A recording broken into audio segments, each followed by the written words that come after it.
This Merton 1942 piece is the most influential discussion of the ethos of scientific research, what the norms and the culture of scientific researchers is. It's been cited, many thousands of times.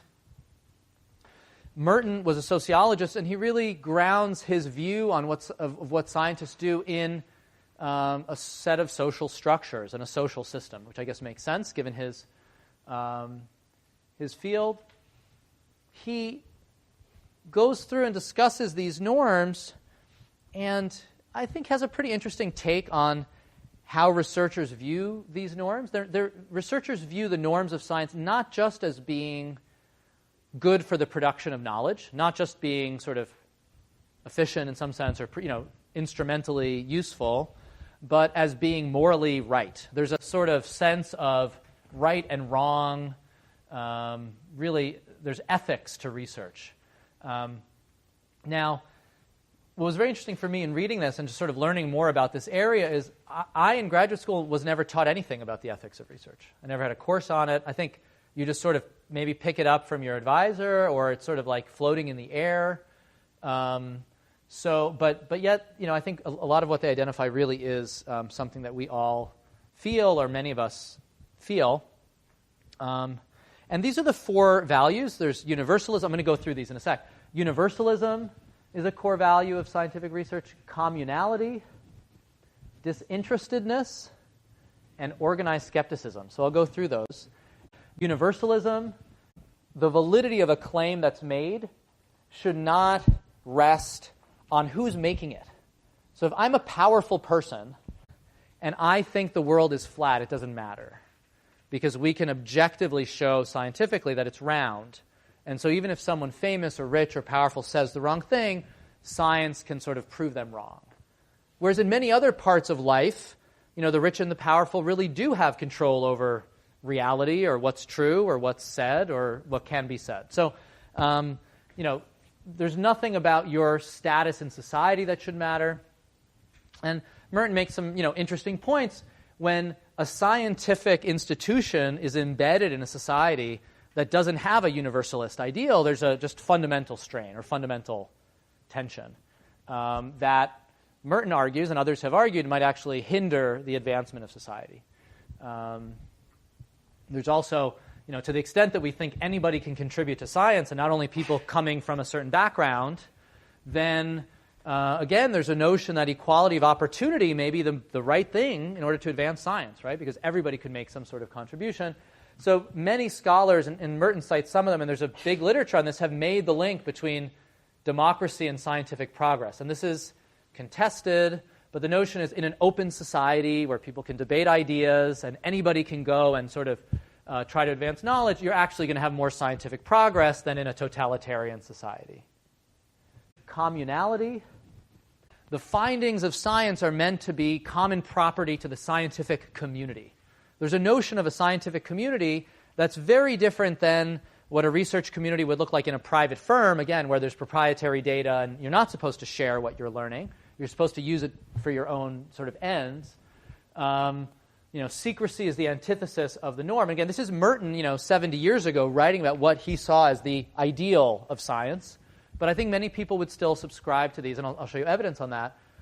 Open communication about what you're doing is what science is supposed to be about. He called it, instead of communality, he called it communism. I heard that word was used in a couple other settings around the same time. So now people say communality. But basically, especially in a sentence like this, But basically, he draws this very sharp distinction. I mean, he's saying something that I think a lot of researchers here at Berkeley or in the Bay Area today would sort of disagree with. But the point of Merton is, in the ideal ethos of scientific research, you're not meant to develop ideas and turn them into private property. The whole idea is to contribute to scientific progress. So this whole push in research universities, definitely in the U.S., definitely in the Bay Area, to commercialize every half-decent idea you have and launch a startup based on it or something like that, would be seen as really antithetical to the scientific ideal, actually. And early on, he cites some work on this.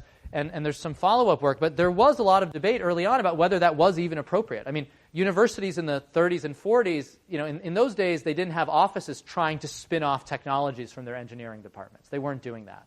Now they do it. Now it's just part of the sort of money-making process in a university. So anyhow, just trying to think about that the ideal, as many scientists would see it, is open sharing of information rather than trying to develop something that you then commercialize.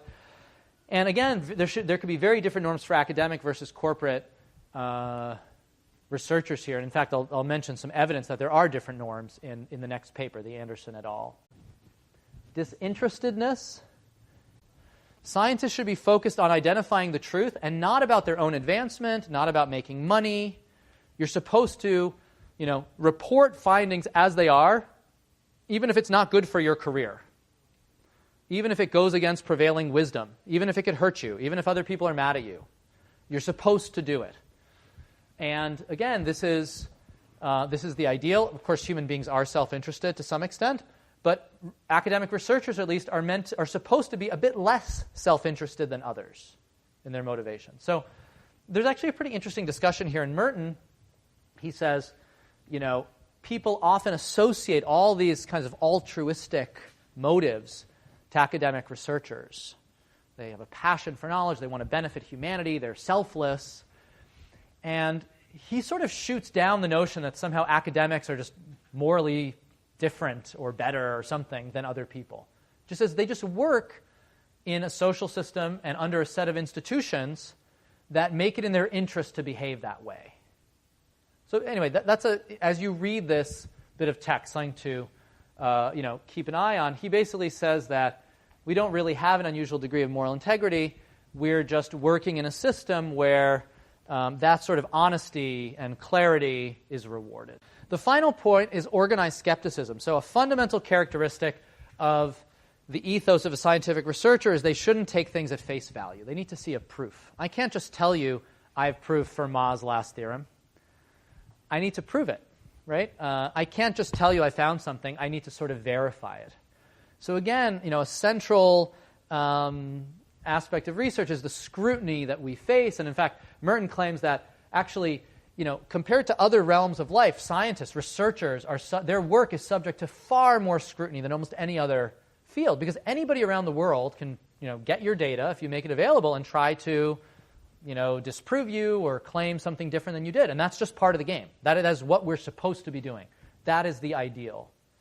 But too often we've sort of departed from that ideal, and I'll talk about an example of that later on today. And then there's some of these great quotes about not respecting the cleavage between the sacred and the profane. Again, very lofty work. Meaning scientists shouldn't restrict themselves to acceptable topics or just study what people in power think is okay. They should look critically at everything and analyze everything. And that's really the ideal. And I think in some ways it's very inspiring to think of ourselves as researchers, and you guys are just getting your training now, but to think of ourselves as researchers who are part of this kind of tradition of thought. Maybe we haven't always lived up to this ideal, but it is an ideal that we can, maybe believe in, right? So that's the notion of these of the attraction of these norms.